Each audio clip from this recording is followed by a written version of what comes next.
Hello, I'm Dr Charlotte Haines-Lyon and I'm a lecturer and researcher in children, young people and families at York St John University in the School of Education, Language and Psychology.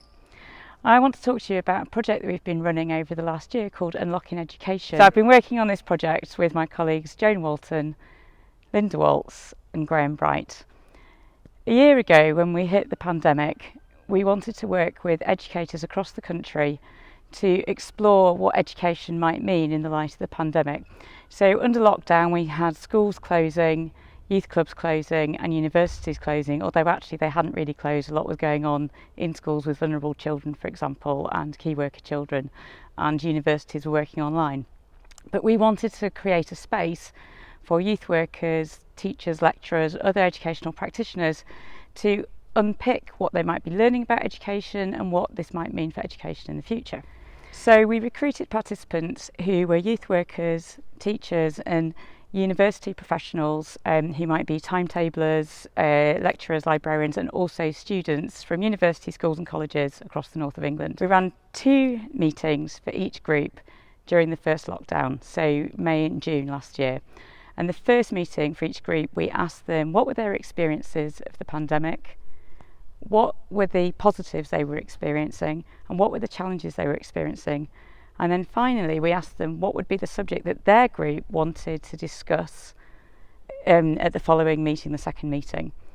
So the 2 groups of university professionals wanted to discuss the exciting challenges that September was going to bring. What were the different kind of educational things that they might do in the future, and they discussed how they were changing assessments, and that was a really positive change for the future, and that's something they were wanting to keep.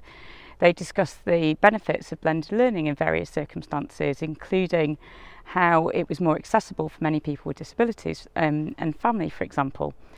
Schools, school workers and teachers, they wanted to talk about the expectations they were facing at the time, which were from parents almost wanting 24/7 access, but also from the government and from the school management, if you like.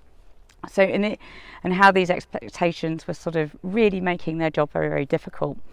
But at the same time, across the board, the professionals, whether they were youth workers, teachers or working in universities, they were really proud of what they were doing, and we could see them really developing a professional identity about having that freedom to develop new ways of working.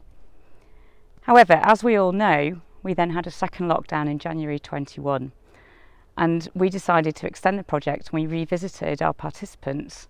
What was really interesting to see that all that hope that we saw last June and July had pretty much dissipated, and we were finding that schools and universities were now clamping down on practices, and actually the government, especially within the schools, were starting to say, no, you have to do these things this way.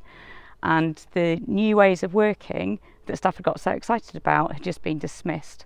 And staff across the board were feeling that their expertise were being just ignored, and diktats from on high, whether it was from universities, multi-academy trust management or the government, where it was diktats coming down and expertise were being ignored.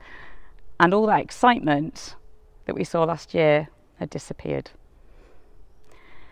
What they did say was what they really valued was these small groups to work, and we saw lots of exciting work going on, as they called it, under the radar. And what we would argue for is we need to create more spaces like this to explore these different radical ways of working. And actually it's the dialogue and talking to each other, which we would hope that the government, but also university leaders and school leaders would do, and come into these spaces and talk and see each other and find out and sort of explore those expertise rather than just coming from top down. Thank you.